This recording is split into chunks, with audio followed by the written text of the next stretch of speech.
This is the G Podcast with your host, Tommy B.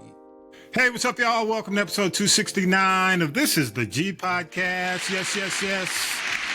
Woo, yeah. We are your weekly news recap, news, politics, pop culture, and the tea. Follow us on Spotify at This is the G Podcast. A big thanks and applause, man. Because, you know, it's just like that, what that rubber tree plant, the ant. It's moving. But it's like, you know, oops, there goes another rubber tree. Keep pushing, y'all. Keep pushing. Keep getting on Spotify. I see you. But we got a ways to go. So come on, that ant can. I know it. Welcome to the crew, man, this week. The country commentators in the building. Bye, what's up, much, man? My brother, yes. Not much. You got big barbecue plans, Bye? Well, I have plans, but no barbecue plans. This is my 5-year anniversary. So we got a big weekend for my me dating Bree. 5 years. Oh, yeah. We got big plans for the weekend. It's been 5 years. Time flies, don't Oh, it? boy. 5 years. What? Congratulations. One more. Hey. In America today, you get 3. Yeah, she hung in there. Yes, she did. Because I got to deal with you on the podcast, and I got to give her an amen. Amen, sister. You're not messing with you, but we like brothers, Vi. You know, we've known each other so long. A lifetime. We need to put together the blooper reel. They saw the blooper. They would not think highly of me then. Ooh. Is he really that way? Tommy B and Vi. Hit the bell. Ding, ding. Hey, thank you, brother. Thank you for, congratulations to you and Bree. Big deal. Good stuff. Good stuff. Hey, man, Hitman Howie is here. What's up, man? Thanks for the invitation. In the Hitman library, as always. What's on the shelf? Like Tanya B said, what's on the shelf? Well, I can tell you what I'm reading. Okay, what you reading? Hitman? This is a good book here. Let me just find it real quick. This is my summer reading list, and I'm looking forward to reading it. It's about the genocides of the American Indians, called Buffalo. Oh man, I can't find the title real quick. Just when I need what perfect timing. Buffalo to be reading that. Buffalo Hunters called. Yeah. How and you know, we saw South Africa this week and the lies that were told. It's kind of like I was thinking about this, and I don't know how to phrase it, and it's for another podcast, not this podcast, but I have to say, and what I mean by that is another episode, because you got to think of the lies that have been told over the centuries. You know, you know what I'm saying, and that, you know, and a lot of people will say, well, why are you so critical? You know, if you love your country, you have the right to be critical. Exactly. You know, if you have the right to criticize, you know, it doesn't mean you don't love, you know, the experience and where you are, but you do have the right to be critical. Tell me, if you're gonna say it, own it. Absolutely, I agree. Yep, and I am, of course, OG Grady baby Tommy B. Tanya B is moving, and congrats to Tanya B. Oh yeah, she got her place. Yes. I would have. I mean, you know, I stopped asking people if they need me to move because I cannot do it. I'm at that point where just a little bit of sweat hit me and I'm on the couch. Movers. So, movers. I will help you pay for movers. Yes. maybe if it's not. But in terms of me moving the big couches, you know, somebody with a piano, no, not me. And Talib Shabazz is out on hiatus, but I'm here to tell you, if Talib were here, considering the Knicks this week, it's so sad. It's so sad. Yeah. I don't know. How sad is that? Oh, it too. Did you? I mean, I got to ask you real quick before we get into the news. Vi and Howard, I'll start with you, Vi. Your thoughts, man. That was just an incredible. That's probably one of the best games I have watched in a long time. And for them to get that many points in that short period of time. Only if you're an Indiana fan, you'll feel that way. Ask the Knicks fans how they feel. But even if you're a Knicks, well, yeah, if you were in the Coliseum in Madison Square Garden, it was just mind blowing. They went from being favored to 0-2. Wow. Yeah. It was amazing. Howard, your thoughts? Well, Indiana, we talked about this. Indiana is really deep, man. And I think that's the issue. I think for 3.5 quarters, New York is right there with them. But the way they banged Brunson around the whole game, those last, 5, 10, 7 minutes, let's say 5, 7, 10 minutes, he's wore out, man. They need someone else to step up. And Tibb needs to get someone else, needs to go deeper in his bench earlier in the game to get some rest for those guys so they're ready to go later in the game. Yeah. And we're on a text chain, and we text, man. We text so much, man. It's like, I look at the conversations we're going back and forth, but the bottom line is we're watching the game, and one thing you say, Howard, you said the last couple of games, Howie, is Brunson looks worn out. Yeah, he looks tired. He is tired. At the end of the game. He is tired. Yeah. Mm-hmm. Yeah. So you point out the fact that New York's coach Thibodeau, he overplays his starting five to the point of exhaustion. Exactly. So when they get to that last 4 or 5 minutes, teams know it. Yeah. So they go after him. Right. And I don't blame him. I mean, it was just incredible, man. And I'm go out and say that I think Indiana, if they win Game 3, it's a wrap. Yeah. If they win 3 before they get to 2, if they win 3 games before Knicks get to 2 games, it's over. Yeah. It's over. I don't see the Knicks coming back from 0-3. No, not even 3-2. Yeah. So true. All right, y'all. Just real quick, Happy Memorial Day. Well, it's just kind of contradictory to say Happy Memorial Day because I guess we out here cooking, but it's actually we celebrate our fallen soldiers. So if somebody comes up to you, Vi, and says, "Hey, thank you for your service. Happy Memorial Day," you say, "Nah, brother, you wait till Veterans Day." No, I just say thank you. Thank you. But they do. Of course they do. I just say thank you. That's all. But it's for the fallen, and we remember, and definitely we remember those who have fallen in service. In the news we're going to talk about this week, we were just talking about it before the podcast started. More tariffs, more problems, the Apple scenario, and South Africa gets a dose that we see every week, every day. The 47 lies, number 47 and his lies, they got a dose of it this week. And in the tea, a big dose, a 40 ounce. And in the tea, we'll talk about Diddy. We'll give the Diddy update. And there's a delay in the Michael Jackson biopic. We'll talk about it. So let's go ahead and do Syracuse Mike, and we'll come back on the other end. Here we go. News team, assemble! It's time for the Week in News with Syracuse Mike. In a rare phone call, President Trump and Russian President Putin spoke for 2 hours Monday discussing the war in Ukraine. Mr. Trump called the talks excellent, claiming they'd opened the door to peace. Trying to get that whole thing wrapped up. What a shame that it ever started in the first place. But the Kremlin rejected a proposed 30-day ceasefire backed by Ukraine, Washington, and European allies. Putin described the call as meaningful, but insisted Russia's war aims remained unchanged.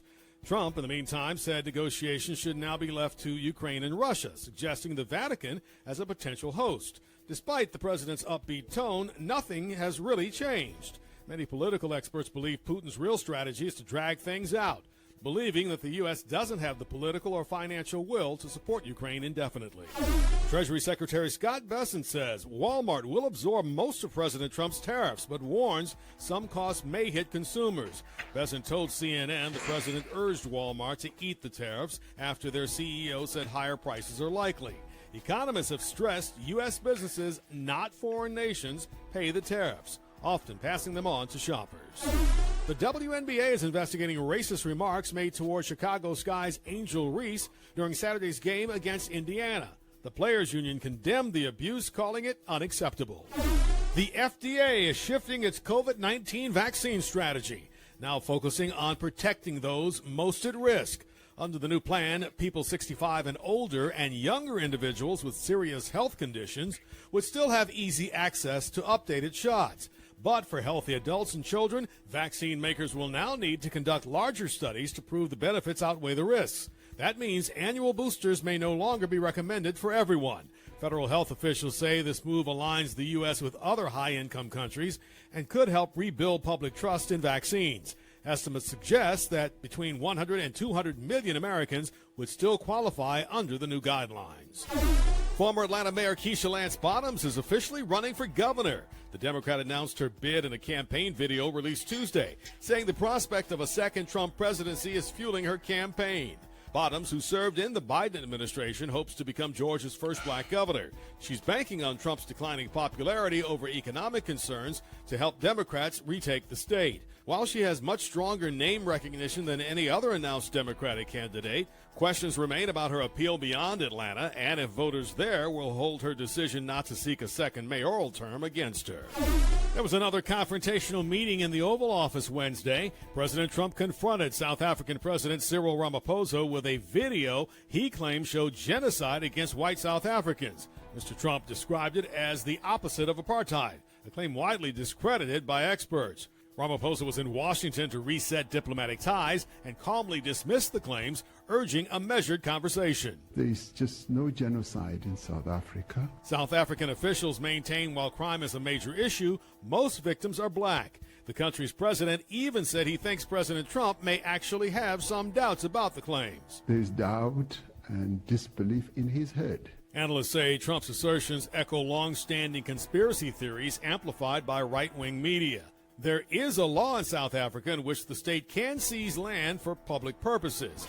The Pentagon confirms that the U.S. has accepted a $400 million luxury jet from Qatar for future use as Air Force One. The move is drawing backlash from lawmakers and MAGA allies over financial and ethical concerns.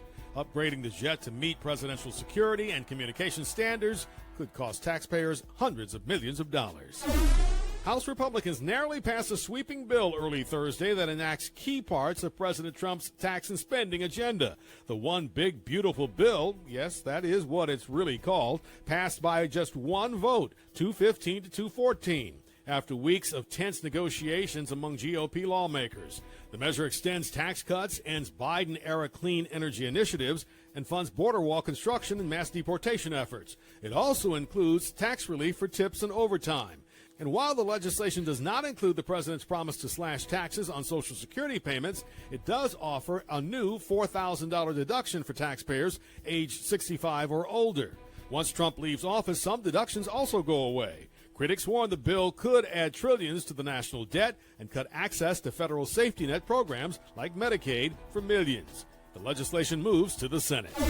Harvard University is suing the Trump administration after Homeland Security revoked its ability to enroll foreign students. In a lawsuit filed in Massachusetts, Harvard calls the move a blatant violation of the Constitution and federal law. The school is seeking a temporary restraining order. The Trump administration revoked Harvard's ability to enroll international students as punishment for refusing to bow to its policy demands, including removing DEI programs. Hey, I want to say this to rural America. When they start shutting your hospitals down and you got to drive 50 miles to the nearest hospital, just remind yourself, just remember we told you so, okay? That's all I got to say, because they've already done that a lot in Georgia, where, you know, you've got limited hospital access in rural America. So it's going to, okay, we'll see. We'll remind you. The other thing is the U.S.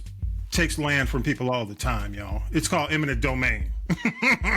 They take, I'm just going to tell you, especially if you live in a county versus city and you're in an area where there's expansion going on, they do this all the time. So I do want to get into the South African thing. I'm going to start with that. There's a lot to unpack, especially the fact that Harvard is suing the administration, and a judge has stepped in and actually halted the administration from taking action until this thing can be settled in court.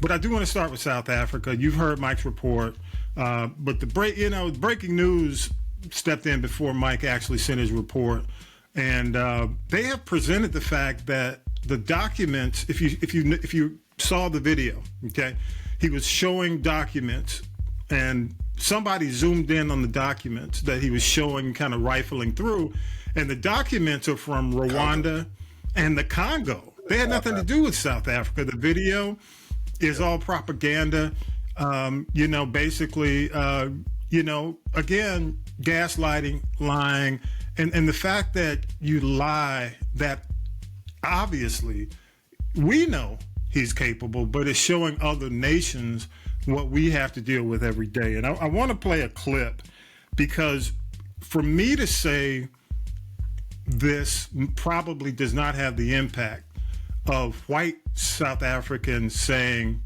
that there is no genocide. So I'm going to play two clips for you. The first one I want to go to is actually, he is an academic, Northwest University. His name is Piet Koekamp. I can never say that South African names the way I need to say him. Vi, you know how to say him? I'm joking. But Piet Koekamp, he's at Northwest University. Let me go ahead and play what he had to say. Here we go. Oop, not that one. Democrats. Okay, here we go. Is there a white genocide in South Africa? No, there's no sign of it. Never has been. In fact, whites are economically the strongest group. They benefited from democracy more than anybody else. 64% of all boardrooms in South Africa are still white. The average income of white South Africans are vastly higher than black South Africans. No. They have better schools, they have better education, private health care. This is the land of milk and honey if you're white. Okay, I want to play this clip. 21-year-old activist. I want you to listen to what he says about the refugees. To the 50 Afrikaners who fled to the US, calling themselves refugees. You are not refugees. You are just a case study of white flight dressed up as martyrdom. You're not escaping violence. You're escaping equality. South Africa didn't chase you away. You ran. Yes, South Africa is one of the most violent countries in the world. Yes, brutality exists. But let's be honest, violence affects all communities, not just white farmers. Black, colored, Indian, and yes, white people are all targets of a national crime crisis. What we have is a breakdown in safety, not a white genocide. This is not ethnic cleansing, it's criminal collapse, and running to the US won't fix it. You are part of a 7% minority, but somehow still manages to control over 70% of the wealth. That is not persecution, that's privilege on a guilt trip. And let's be real, if we tried to relocate just half of the Afrikaans population, it would take decades, billions in logistics, and you'd still end up culturally homeless in a country that don't want your apartheid baggage. You're not brave, you're not victims. You're scared of a world where you don't get to be in charge, and that makes the rest of the Afrikaans community cringe, because you make us look weak. South Africa is broken, and it's our problem to solve. So if you don't have the spine to do so, stay gone. Hey, I'm going to start with you, Vi. What are your thoughts, man, about the Trump targeting South Africa? What are your thoughts? Bullshit. They just want more white folks over here. That's all it is. Like that guy said, he left. He had a 5-bedroom house and 2 cars. Dude, that sound like a refugee? He left a 5-bedroom house and 2 cars. I'm over here. I'm a refugee too then. I got 4 bedrooms and one. I got 4 bedrooms and 1 car, so I'm a refugee too. I mean, my thing, what he's gonna get better over here than he had over there? What are we giving them when they come over here? Are we promising them something? And you hit the nail on the head, man. You know, we need to redefine refugees if that's the case. But to be in the 7th percentile, to be 7% of the country, yet own over 70% of the wealth is amazing. It's just crazy. He basically said he was rich. Okay. Yeah. Go ahead, Howie. Your thoughts? Well, yeah, that's the whole debacle in the White House with the showing of the pictures was reminded me of the MS-13 tattoo that was on the guys they sent to Central America that they superimposed on top. There was just a very poor display of the leader of our country. And the consistent lies, he's always done that. He's consistently doing that. And if it was so bad in South Africa for Afrikaans, it will be a lot more than 50 trying to get over here, just like from Central and South America and Venezuela, where it is extremely bad for them. And you can see the volume or the numbers that are trying to get over here. I read an article that said a lot of them said it's not true. We're not even trying to leave. We're enjoying our country. We like where we live. One person said his land was not taken. It was purchased at market value, and he was happy to sell it. So the lies are continued from the White House, and that's just a sad testament to our leadership in this country. He's just trying to help Elon Musk. That's all. Yeah, absolutely. Yeah. And that's the other thing. I'm glad you said that. Peter Thiel, who made it, PayPal pretty much, who made a significant contribution to his campaign, as well as what Elon Musk, significant campaign contributions. This right-wing narrative has been pushed for years, but there's no proof of it, and that's where they fall down. It's almost like the voting lie that they push here. There's no voting fraud. There's no fraud. The lies. They just know how to perpetuate lies. Last word, Vice. You had one last thing on the South African. I guess I don't want to say the BS word again, but I just can't get over the guy said I had 5 bedrooms and 2 cars. Dude, what? I know, I had to say it, but Charles Blow said it best, and Charles Blow, I think he is still with the New York. He's with one of the New York newspapers.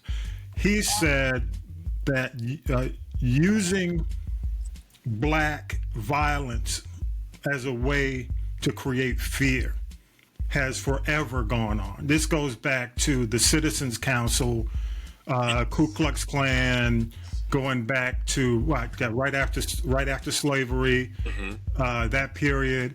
America has, or you've had people in America who have always used the threat of black violence as a way to stir up fear. Right. And that's all this is. I have friends in South Africa who are black, and they deal with this. They deal with the crime. There's a crime issue. They admit that. But there's a crime issue in a lot of communities here in Georgia. Exactly. That's exactly right. I mean, Vi, you're from Middle Georgia. Right below you is Macon, Georgia. And Columbus. We're right Columbus. We're bad too. And I don't want to just throw gasoline on their fire, but they had a mass shooting this past weekend at a bar, and my condolences go out to the families of those people. I think 2 died, 6 injured. That's a lot for a city that size. And then, we get the news report from, Mike, who actually has a station in your hometown, Vi, Forsyth, and he covers that area. And I'm telling you, when I listen to the daily, because we don't play his daily that comes, is directed to the local area. Shootings every day. Yeah. Robberies every day. I mean, we see it up here because if you leave an Atlanta station running just, during 6 o'clock, 5 o'clock, 4 o'clock, it's like the crime blotter. Exactly. Yeah. It is the crime blotter, period. So yeah, South Africa has a crime problem, and a lot of it, the majority of it is black on black, unfortunately. You see it. Yeah. Hey, one more thing I do want to play is Apple. Let's go ahead and play this clip, and then we'll talk about it. Here we go. Apple shares dropped 3% Friday after President Trump threatened the company with a 25% tariff unless it moves iPhone production to the U.S. On his Truth Social platform, Mr. Trump said he told Apple CEO Tim Cook that iPhones sold in America should be made in America, not in India or elsewhere. The president later clarified that the tariff would also hit other tech companies like Samsung, adding otherwise it would not be fair. He suggested the tariff could take effect by the end of June. Trump also threatened a 50% tariff on the European Union, claiming trade talks are going nowhere. I'm not going to go to Vi first on this one because he's going to shoot the BS at me. Howie, you first. Well, I think this is retribution against the European Union more than anything, and how it's trying to help Ukraine. So this is just one way of getting back at them. But I don't know, and I think Vi mentioned this a while ago. Who in America is going to make iPhones, and who's going to pay for the cost of an iPhone made in America? And I think he had to come back and say something about the competition because if he do it for iPhone, he has to do it for everyone. And if you only do it for iPhone, that'd be against the law. But yeah, nobody's going to pay the freight for an iPhone. I'm not going to pay the freight for an iPhone if it's made in America at the cost it will need to be paid. Needs to be made and paid for here. No, too much. Yeah, I mean, I barely want to pay for the iPhone I got. You think I'm going to go up? Exactly. I know that's right. It's like, damn. Right? But you know, I'm an Apple user, been an Apple user, an iPhone user for a long time. It's hard to wean yourself off once you started. They get you. Exactly. And especially, you know, you got to keep in mind, Apple makes a lot of money, not on the phone itself, but on the services they provide. Honestly, that's what helps Apple hit their quarterly numbers. If you don't, I follow these guys in stock, and you see that typically they make much more money in terms of selling storage, in terms of Apple Care. A lot of the services have helped them where maybe they had a slip in terms of sales for the actual phones. The services are through the roof. People pay for Apple Music. They pay for a lot more. So you're not going to hurt the services. You may hurt the phones a bit, but quite frankly, I don't know which one of you said this. I would rather pay, Apple, Tim Cook doesn't mind paying an additional 25% versus moving over here. He even said it, right. I think during the Biden term, he said, he said that ship has sailed as far as making phones in America. He says, because it's not that he can't. American labor is just way too much. Nobody in America is going to accept making $5 to $10 an hour. We want 15 to 25. Now think about you charge that person $25 an hour to make your phone. How much you think that phone going to cost you? Exactly. It's just not to mention the unions, the unionization too. It just went for $1,000 by like $5,000 for the iPhone. And who's going to pay $5,000 on an iPhone? Matter of fact, hell, I be at T-Mobile. Where my phone at? But Tim Cook, it's going to be interesting. I haven't heard what Tim Cook has said coming back yet, but it's going to be interesting. One more quick thing, and I'll. Did you have one more thing, Howie, on that? You're good. You're good. Okay, I want to say just real quick because I'm seeing the headlines come across about Harvard again. Harvard is suing to hold this thing at bay that's coming from the Trump administration. But the other thing is they're basically telling international students, the administration is, if you don't transfer from Harvard, we're going to revoke, your visa, your student visa. And that's almost like extortion. You know what I mean? To a certain, it's going to be interesting to see. The judge in this that's actually put the hold on this is an Obama appointee. So they're going to have something to say about that. Oh, yeah.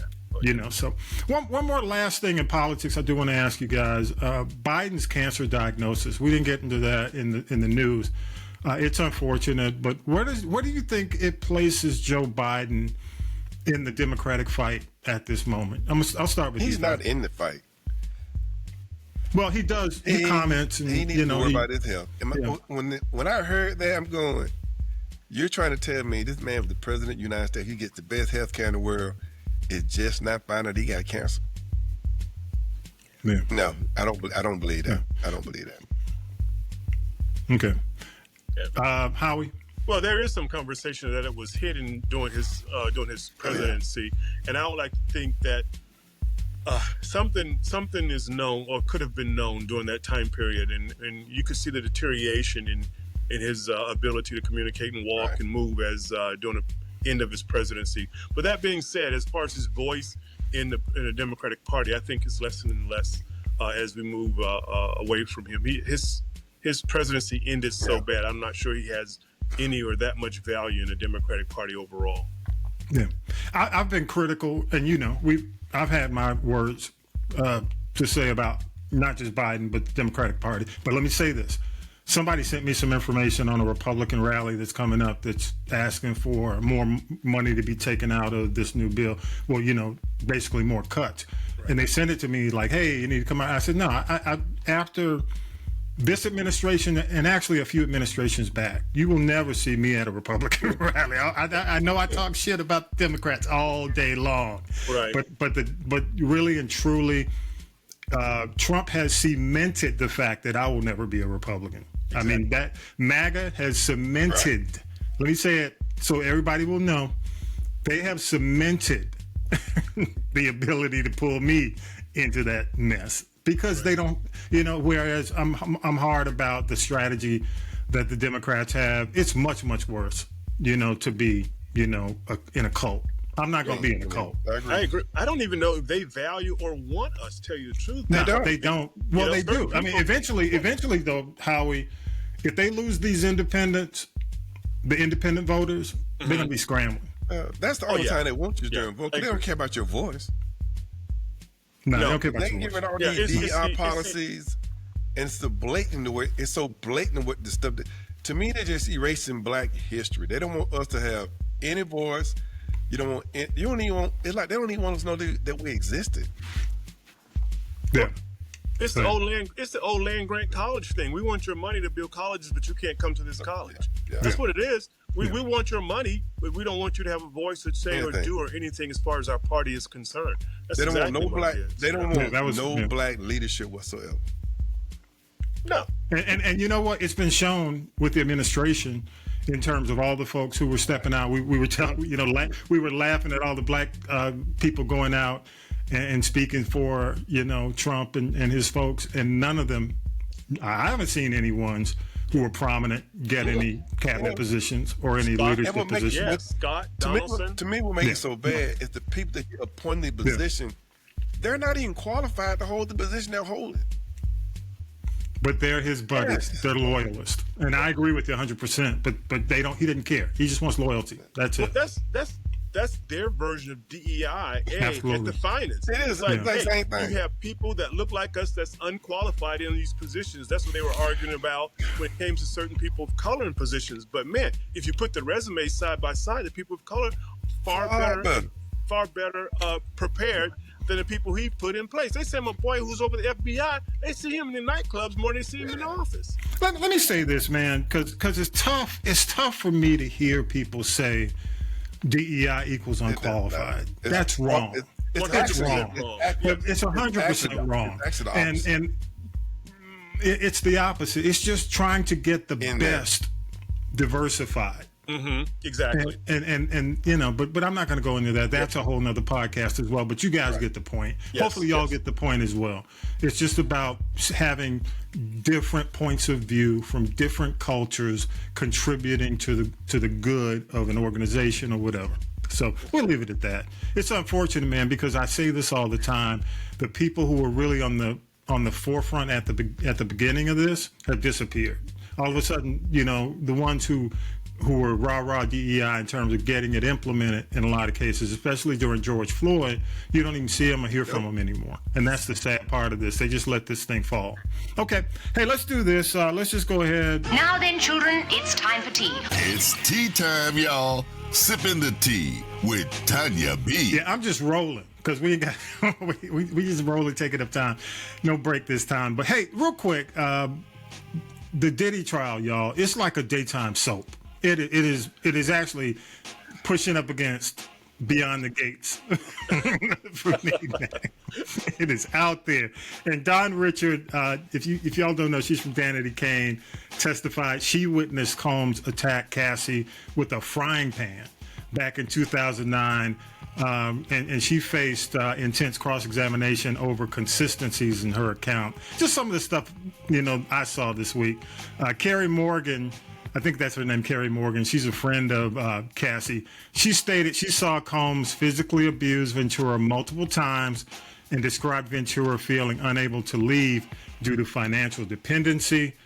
Then you had David James. He's a former Combs assistant. He revealed he procured drugs, baby oil, condoms for Combs' hotel stays, and recounted a tense 2007 incident where Combs armed himself to confront Suge Knight. You had Regina Ventura, that's the mom, Cassie's mom, testified she wired $20,000 to Combs under duress after he threatened her daughter and documented Cassie's injuries from a 2011 beating. Sheree Hayes, now he's a male escort called the Punisher. Wow. Okay. But he described being paid for sexual encounters with Cassie, orchestrated by Combs, and claimed he perceived consent. He perceived consent, but acknowledged Combs' control in the scenarios whenever he was with her. The other thing, Kid Cudi testified, Combs, and this was the big deal this week, when Kid Cudi said that he got his car was firebombed by, he had, I guess, a convertible Porsche, with the top where you can get into it. They cut it and dropped a Molotov cocktail in there. And also they broke into his home during the brief encounter, and he was actually seeing Ventura at the time. And the defense countered that there was no direct evidence linking Combs to that. There was a hotel manager. I can go on and on. Just a couple more things. Hotel manager Frederick Zamore, he presented notes from Combs' stays under the alias Frank Black, detailing excessive oil use, excessive candle wax, over $1,000 in damages. And finally, the makeup artist Mila Morales recounted finding Ventura with a swollen eye, busted lip after a 2010 altercation with Combs, hiding her. She had to hide her out for days out of fear. And they've adjourned this case until after Memorial Day, and the judges told the jury, watch the Knicks. Don't watch anything but sports. Don't watch anything else, because this story's everywhere. All right. Any quick thoughts, y'all? My thing is, this must be the character assassination part, because none of this stuff got to do with the case that they tried him about. Because we know he's a bad. Yeah, he's a bad guy. We know he's a freak. Yeah. Okay, so but a lot of stuff he did, but was any of that stuff illegal that they said he did besides the Molotov cocktail? But all the stuff he put Cassie through, like the guy said, she stayed there not only because she was scared, because she did not think she can do anything because she needed his money. So that's I mean, I get it. Let me counter that I'll counter it real quick, Vi. First of all, I agree with you. There's got to be something they're holding out. That's the bombshell toward the end. Mm-hmm. That's one thing. The other thing is why she's already been paid $30 million. $30 million. Why would she continue? $30 million. No, but my point is, if I got paid, I wouldn't testify for the feds. I would have said, I'm out of this. You know what I'm saying? And she continues to go through it. So she's putting herself through it, even though she's gotten paid. Last quick thing on it. Real quick, let's not victim blame here. It's against the law to beat up a woman or beat up anybody. General principle. That's against the law. You can't do that. I think the prosecutor is basically building a house. This is the foundation. If a guy can do all these things, then he can do these things as well. That's what I'm saying. And the roof and all that kind of. I think we have to wait until they close. Yeah. When they basically say, okay, our part is done, and turn it over to the defense, we have to wait until see what the prosecution truly has. I need to see more for to say he's guilty of what they saying. Yeah, and I was saying that too, but I'm going to wait. I agree with you, Howie. They're building the house. They got to. We'll see. I haven't seen anything yet to say he's guilty of sex trafficking. Yeah, so true. All right, one more thing. Well, a few more things. Billy Joel. How many of y'all Billy Joel fans? I'm a Billy Joel fan. I from the 70s. I'm sorry. Yeah. Billy Joel has canceled all his concerts through July 2026. He's been diagnosed with normal pressure. I'm not sure how to say this, but it's called MPH, but it's hydrocephalus, I think is the name of the disease. It's a brain disorder that causes fluid buildup, impacting his hearing, vision, and balance. The 76-year-old's condition worsened due to performances. He's now undergoing physical therapy and prioritizing recovery under medical advice. Get well soon, Billy Joel, the piano man. One of my favorite artists growing up as a kid. Also, another favorite artist, Michael Jackson. The Michael Jackson biopic, Michael, faces a major delay. Now it's, instead of being released early, I think they were talking about later 2025, it's now 2026.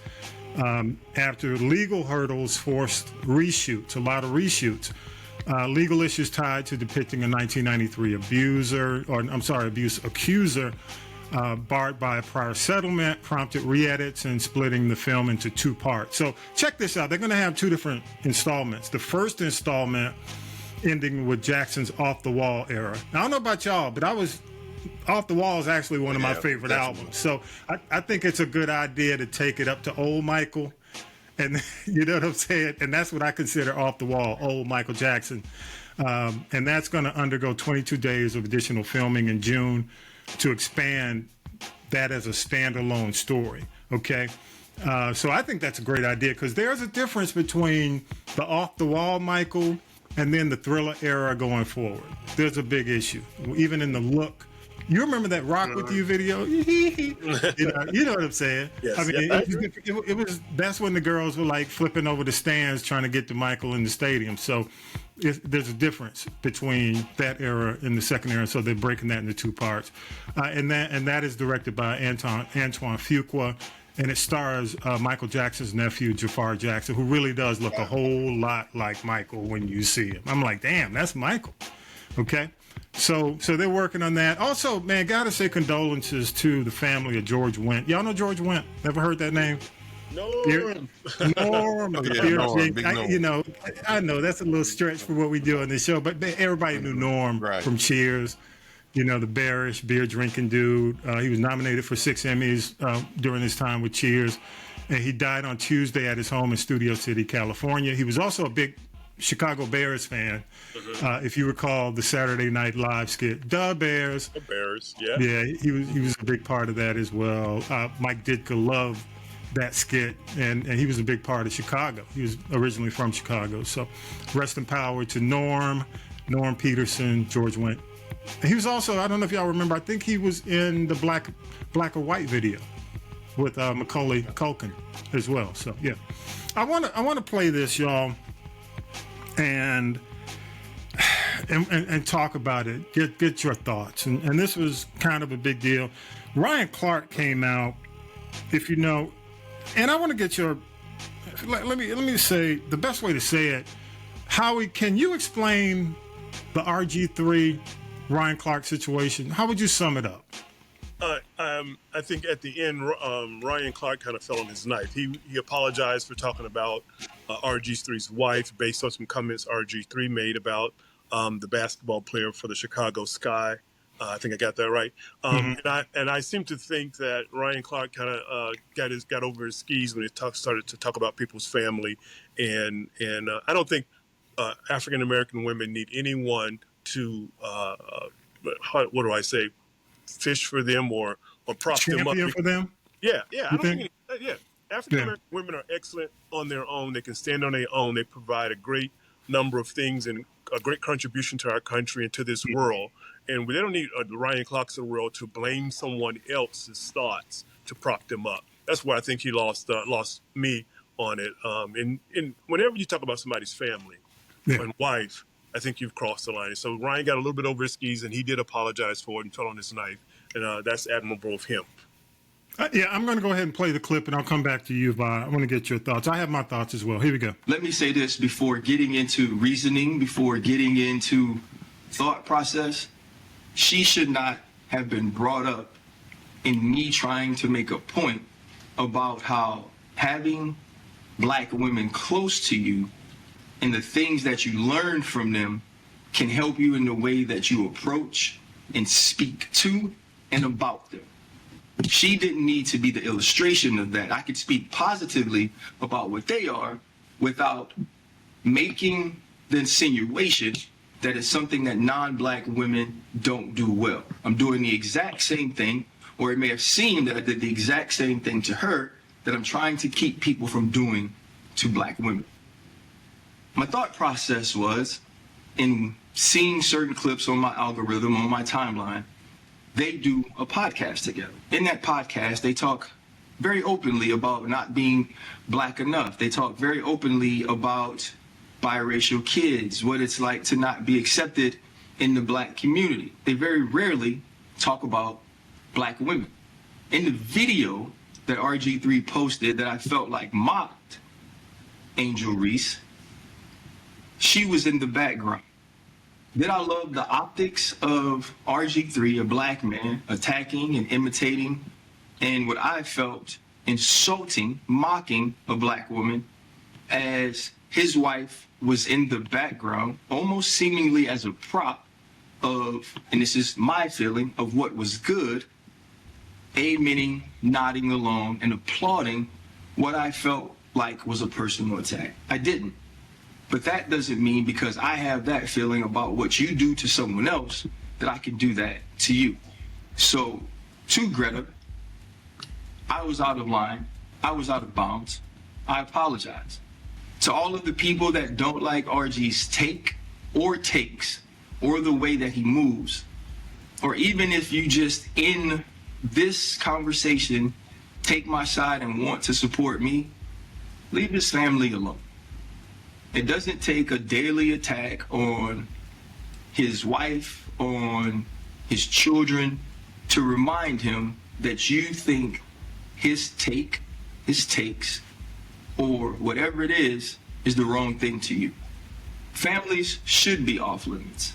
I started that by bringing her into it. I see that now. No matter what my intent was, the impact was different. If I had to do it all over again, I would do it a different way. Yeah, and I'm going to say this. That's from the Pivot podcast. I'll make sure I have their link in our notes. Again, the Pivot podcast is where he made that statement. And I'm going to say this, and I'm going to throw it to you, Vi. I'm from the Bird. We're all from the Bird Magic era. Okay, y'all may not agree with me on this, but this kind of reminds me in terms of impact, because when Bird and Magic were coming along, the NBA was struggling. I mean, in ratings, and revenue, just in terms of fan engagement. When Magic and Bird came along, things heightened big time. But along with that, because I remember Bird, if you remember the Sports Illustrated cover when he's on it with the girls in the Indiana State blue. I was kind of fascinated by Bird because I had never seen a white boy play like that. I was like, and I played ball all my life. So I followed him. I followed Magic. But I knew when they came into the NBA, there was a contingency of fans, especially in Boston, who made this about race. You know that. We all know that. Similar situation, considering what's going on in the country, not to the certain, maybe not to the certain level in terms of numbers that you saw with the NBA. The WNBA is seeing the same thing, okay? You're not going to be able to control these fans who have that mindset, okay? I like the fact, I like the fact even back then was between Bird and Magic. Bird and Magic stayed out of that. I mean, Bird never stepped in to egg these people on. Same thing with Caitlin Clark. She's not stepping in. As a matter of fact, she's going the other way. She's saying, hey, y'all need to, calm it down. This is basketball. Okay, ultimately, it's a sport where you do have rivalries and you do have intensity, even between black players. It doesn't matter. Right. So I think RG3 and Ryan Clark didn't have to go here. Right. There was no need to go here at all. I think their narrative complicates the situation because I don't recall when we watched Magic and Bird any people on the sideline making this type of issue. Do you? And I'm gonna go to you, Vi. Not a problem. I would agree. Ryan Clark should have not mentioned his wife, but also RG3. What right did he have to say that Angel Reese hate Caitlin? He went too far when he said that. So they both was wrong. Yeah. And I'm glad Ryan is apologizing for bringing her name up and said leave his family out of it. But RG, he's not innocent in this. He said Angel Reese hate Caitlin. That's some very strong words. He can say she don't like her because of the rivalry, but to say that she hates her, I mean, to me, he just as wrong at this as Ryan for saying I should have left the wife out of it. And that's what I'm talking about. You didn't when we watched Magic and Bird, because we knew there were people. You knew there were folks who wanted to be Bird simply because he was white. Okay, Bird was just good. I'm telling you something. I hated Bird with the passion because he was white, but he was a bad boy. There was nothing. The only thing the black folk had on Bird, he couldn't jump. But other than that, he did everything. I was in Atlanta, dude. I saw Bird single-handedly kill the Hawks' opportunity. He was a bad. Like I said, only thing Bird could do was jump. But that you couldn't tell all the rebounds he was getting. You couldn't tell. You couldn't tell. He was good at positioning. He was kind of slow, but damn, he just, I saw Bird destroy it. But the bottom line is this, and I'm not gonna sit here and kumbaya. There are people who just gravitate to one side or another because that's just the way the world works in a lot of cases. But for them they heightened it. And I don't think anybody back in the day, outside of maybe the rap, we had our rap battles and mentions about Bird and Magic and raps, but you didn't have professionals who considered them who were at major networks egging this on. And I think to a certain extent, it to me it exposes the problem with ESPN and the alphabet sports networks, man, because just talk the game, man. Keep it to the game. I mean, you ain't right. Because back then, I don't think any commentator ever said that Bird and Magic hated each other. They said they hate each other just because you play with Boston and I play with the Lakers. They never said it. They never did the race thing. We might have did the race thing, but the commentators never did it. Yeah. And these guys, and let me say this, I'm going to throw it to you, Howie. Thank you, Vi. I'm going to throw it to Howie. They're not even basketball players. Right. They're damn football players. That's what the most people talking about, the football players, not the basketball players. Dude, you may have played in high school, but damn, you're a football player. I mean, it would have, Charles Barkley and maybe Kenny the Jet, they would never say that. No. They would have never taken it to that point. But I'll go to you, Howie, and let's go ahead and wrap that up. We've got one more thing in politics, and we'll go. Go ahead. Well, simply they understand. Kenny and Charles understand basketball. When you get on the basketball court, if you can play, it don't matter what color you are. You can play. You want to be on you want them on your team, or you want to be a part of their team because they can play. And that's the difference between what Kenny and Jet would say, and what Kenny and Charles would say, and what RG3 and Ryan Clark got into. Man, if you can hoop, it don't matter. Yeah. I mean, I wasn't a great basketball player, but man, if you could play and you could shoot, I try to get you the ball every time. I want to win. That's what it boils down to. You were trying to get me the ball, right? Yeah, I guess. Yeah, that's right. Get him the ball.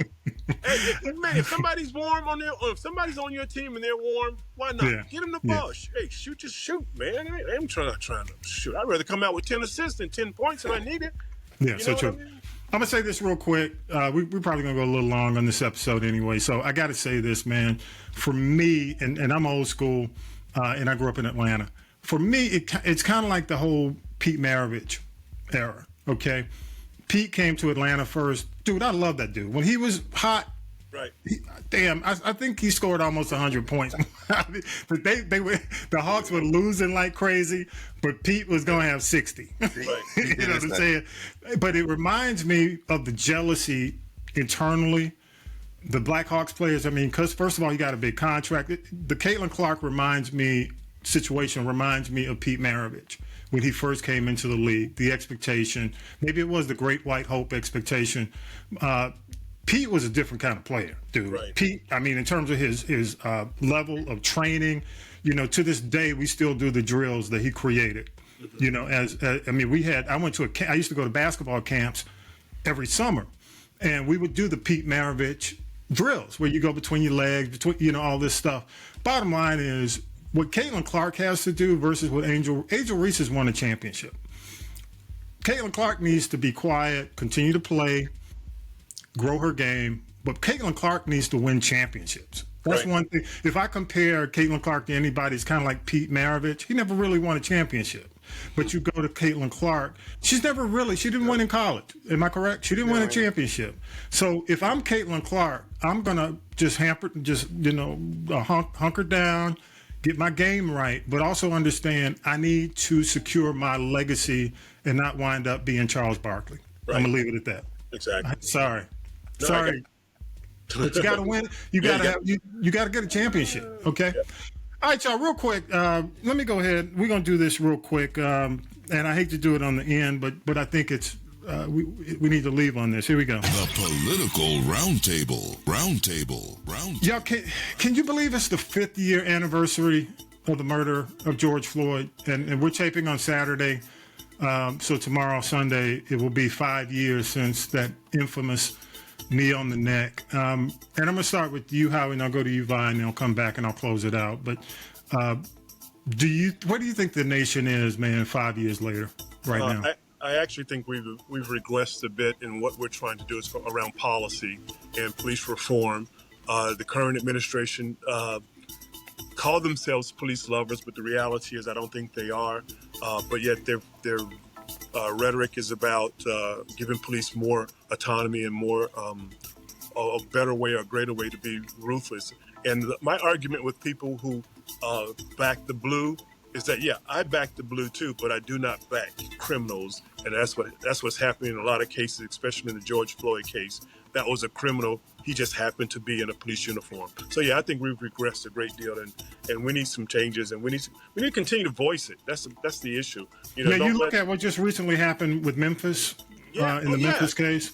You look at what recently happened in the Louisville case. A lot of these guys, with the exception of Chauvin, is still in jail. It's on local charges, but when it comes down to it, I don't see, and you mentioned it, the federal charges having any impact under this new administration. Exactly. And I have some concern about Chauvin at the end of this administration. That's something we can talk about later. But at the end of this administration, we'll see what happens to him. Yeah, I agree. Go to you. I agree. Where do you think we are 5 years later? As far as backing the blue, I back him to a certain extent. They're not above the law. Yeah. They need to be held accountable. It's not okay for them making mistakes. No, it's not. No, you cannot make a mistake and say you were scared. Then if you're scared, you don't need to be a cop. Go work at the post office. Because I'm gonna tell you my story. Yeah. Back when I was got out of college, I was getting ready to be a cop. I took the test. I passed the physical. I passed the psychopath. The only thing I had left to ask was to take the job till I was going to take it. And what woke me up to reality, I got up one morning, looked out my window on my porch, and saw the cop downstairs. He got this double-barrel sawed-on shotgun and put in the car. When I saw that, I said, no, I want that life.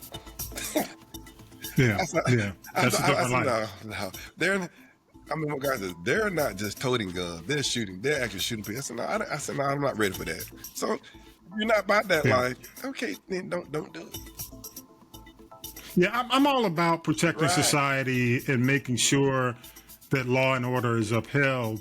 But my concern when, I felt a lot of what was in the George Floyd Act that they actually promised, that was promised even to his daughter and to his family that would be passed, has collected dust and cobwebs and now spider webs and pretty much has been dumped in the river. I think that's the sad part about this. And then you look at the dismantling of diversity over the country, man. It's a 180. It's a 180, man. So yeah, 5 years later, it's ironic that consider what we're dealing with. We are where we are. It's ironic, that we're just like almost back in. I'm waiting for the citizens, the white citizens panel, right? Citizens Council.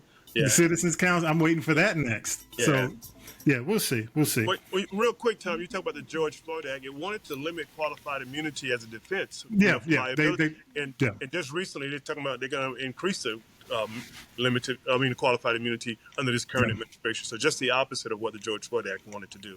Yeah, qualified immunity, actually taking that away holds them accountable. They can be sued. Yes. Yeah, but right now, under what we currently have, you can't hold them accountable personally, right? Individually. So, qualified immunity is the big holdout. That's the thing that hurts the most. Hey, let's go ahead and do this. It's time to wrap it up. This is the G Podcast. All right, what you got, Vi? You got any shout-outs, man? No, it's a really good shout-out there. Hey, Frida, it's the Memorial Day weekend. Be safe, enjoy yourself, and do not wish a veteran happy Memorial Day. One that's living. Standing in front of you. Appreciate it. Just say thank you for your service. That's all. That's all I need. Thank you. Yeah, that's all you say. Yeah, absolutely. Even they may have some family, but thank you, Vi. Thank you for saying it. Howie, what you got, man? Hey, real quick, I want to say, shoot a shout out to, African-American men that look like us that have put their kids through college and work real hard to do that. Don't get enough of a message. I was in New Orleans last weekend at Tulane University. My cousin's daughter graduated with her master's in public health. My daughter graduated from Rivalries University with a master's in education. Congrats. Yeah, thanks. And I just don't think us men who sacrifice so much get enough in the news to say, hey, thank you for what you're doing for your families and raising your kids to be productive citizens. You guys do it. You guys, because of the community we're around, we see it all the time, but a lot of people don't see that. And I just want to say thank you for you guys doing that. And then to Clyde Smith Jr., whose daughter graduated from Tulane University. Congrats big time. You mean you don't like that big piece of chicken, man? No, that ain't cool with you. What he mean is, on Father's Day, don't buy me socks and a tie. Ooh, that's another story. But Junior, he's my wife's cousin. Yeah. We were just talking about it. He was talking about how much Tulane University costs. And, you guys should look that up. It's expensive. It ain't no joke. No, man. But and then we were talking about, his wife and daughter and son would sometime go on a trip, and he said, no, I'm not going to go. I got to work. I'm going to make this sacrifice because he could see down the road. And I think fathers do that quite often. Mothers do too, and we love our mothers. But I just think we need to say, at least get the hand clap for us fathers who do that support. And kudos to you guys, man. Definitely, big time. And to all the fathers. Father's Day is coming up real soon. Just got to say thank you for all you do, man. Thank you for all you do. I got a high schooler. Yeah, there we go. Having fun. Hey, y'all, don't forget, scan the QR code on our logo and social media for links. Our links are there, all the social media. And also, let me ask you, Howie, I got to say congrats. Well, no, thank you for adding us on Spotify and your experience in adding comments on Spotify. Can you let the folks know how easy it was? It was real easy. Matter of fact, I think it popped up for me automatically. And I was going to close with that. What you watching, Tommy, has been excellent. I haven't seen I haven't seen the second movie yet, but the Love Forever. Movie, yeah. Forever. No, I've seen Forever. I binged that. My wife and I was watching that a little bit. What did y'all think? What did y'all think about that? Man, I thought it was so right on point, man. I wish we had more time. It was excellent because you know what? It reminded me of a Cosby in the sense that it was always progressive. We were talking about going to college and, the love part and do that. But, man, we're talking about, I want my kid to go to HBCU. I want my kid to go to Stanford. Those things are positive things. That's what we need to hear versus, the whole thug life. I don't want to go there. Yeah. Vi, you saw it too, right? Vi, you saw it. You give it a thumbs up. I don't think, like me and my daughter said, that's a lot for a high school student to go through. Why they got so much drum in their life in high school? The college part I agree with, but I in high school, but I ain't had that much drum. Not in my life. Dude, but you know what? You know what really made the drama worse? Cell phones. I mean, mobile phones, texting. Yeah. That was You're like, right. we didn't. Thank God we didn't have cell phones. Exactly. Well, you should have a conversation with kids now. They're a little bit stressed out about life. Kids, it's a roller coaster, man. They're getting it 24/7. Exactly. So we didn't have it. You're exactly right. But in cell phones, it's possibly the very possible reason we didn't have that stress. Dude, back in the day, if we had issues, we had to write letters. Right. we had to drop off a letter. we had to beg on voicemail. And wait, right. You had to wait at least 2 or 3 days to reply. Hey, we wouldn't even do that because the family was going to hear it because it was voicemail at the house. No, I ain't going to leave that. No. Not that. I ain't going to leave that on the answering machine. There we go. Hey, y'all, but definitely thank you, Howie, for following us on Spotify. Thank you for the comment. Val, you on Spotify? I thought I got you on Spotify. I'm on. That's not. Okay, well, that's cool. Just you can leave a comment too. Don't forget. Follow us on Spotify. We need you there. Something big is coming up. I've said it again. You got to be on Spotify. Go to Spotify, search This Is the G Podcast. Again, This Is the G Podcast, and follow. Again, want to say thank you, Hitman Howie, man. Let me make sure I send you off the right way. Oh, thanks for there we go. Hitman Howie. One and only country commentator. He is going to South Africa, y'all. And I want you, because you're going to Cape Town, man. When you go to Cape Town, you'll see the wealth. You'll see the disparity, dog. When you see in Cape Town, in my opinion, it's not about necessarily race. It's about haves and have-nots. That's, and that's a lot of what we deal with even here. Yeah, it's really about haves and have-nots and people trying to take who don't have from the have-nots. I mean, that same thing that we deal with over here. Same thing we deal with over here. So I want to say thank you to guys. Thanks again to everybody, man. And with that, episode 269 is in the can. Y'all have a great week. Have a great holiday. Peace and power to the people. Peace See you out. later. You've been listening to This is the G Podcast. And This is the G Podcast is a production of the Castropolis Podcast Network. Thanks for listening.